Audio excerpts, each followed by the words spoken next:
Shalom, komunitas dewasa muda. Hari ini saya kasih sharingnya, judulnya adalah perspektif akan menghasilkan stamina. Nah, mari kita baca dari Filipi 1 ayat 20 dan 21. Sebab yang sangat kurindukan dan kuharapkan ialah bahwa aku dalam segala hal tidak akan beroleh malu, melainkan seperti sedia kala. Demikian pun sekarang Kristus dengan nyata dimuliakan di dalam tubuhku, baik oleh hidupku maupun oleh matiku. Karena bagiku hidup adalah Kristus dan mati adalah keuntungan. Saudara, sejak Paulus mengenal Tuhan Yesus Kristus, dia pindah dari kaum orang-orang kaya, orang-orang ternama, ahli-ahli Taurat itu menjadi kaum minoritas yang ditindas dan dianiaya. Nah, saudara, Paulus bisa bertahan mencapai garis finish. Selain dia ada Yesus yang sebagai contoh, kita pun juga ada Yesus. Tapi Paulus itu punya perspektif yang berbeda. Makanya dia bisa bilang, bagiku hidup adalah Kristus dan mati adalah keuntungan. Saudara, sedikit dari kita tidak mengerti atau kurang mengerti bahwa perspektif adalah senjata yang sangat kuat di dalam kita menghadapi badai, aniaya, dan cobaan di dalam kehidupan kita. Nah, orang Kristen harus cepat mengambil angle-angle perspektif supaya bisa bertahan di dalam badai-badai kehidupan. Saudara, terkadang badai tidak bisa dihentikan begitu saja. Kita ternyata harus hanya bertahan sampai badai itu selesai. Nah, bagaimana kehidupan kita di dalam badai itu, bagaimana stamina kita, tergantung daripada perspektif.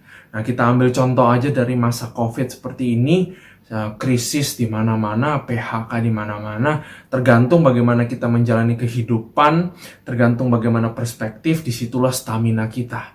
Apakah saudara mau babak belur atau tetap mau sukacita dan damai sejahtera?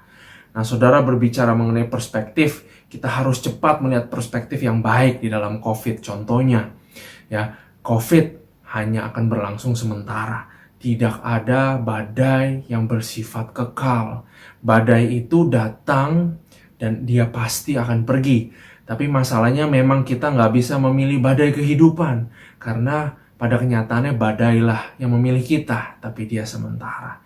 Nah, badai COVID juga menyingkapkan kelemahan kita. Apakah di dalam relationship keluarga kita lemah? Apakah dalam bisnis kita lemah? Apakah dalam kesehatan kita lemah? Sehingga kita punya perspektif yang baru dalam COVID ini, orang-orang berubah. Ya, mereka mulai olahraga, mereka mulai minum vitamin, suplemen, sehingga mereka menjaga kesehatan dengan baik. Sehingga badai pun memberikan perspektif yang baru bahwa tidak semua badai merusak. Bahkan ada badai yang memacu kita untuk menjadi lebih baik. Ya, COVID juga membuat orang di kiri kanan kita yang masih setialah yang bertahan. Kalau tidak terjadi apa-apa, semua orang mungkin mau dekat dengan kita. Tapi dalam masa susah, orang-orang yang setialah yang ada di kiri kanan kita. Sehingga kita tahu yang mana teman sejati.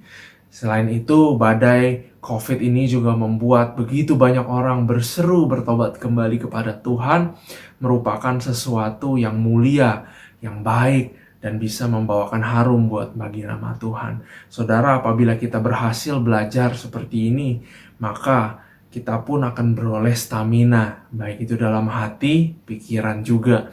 Sehingga waktu selesai badai ini kita tidak babak belur, tetapi di dalam badai kita bisa tetap tenang, berpikir dengan jernih, sehingga saat selesai badai kita bisa meraih step-step, kita bisa meraih ke area-area yang lebih baik. Terima kasih. Mari kita sebagai orang Kristen belajar untuk cepat tanggap, ngambil perspektif yang benar dalam segala hal. Tuhan Yesus memberkati.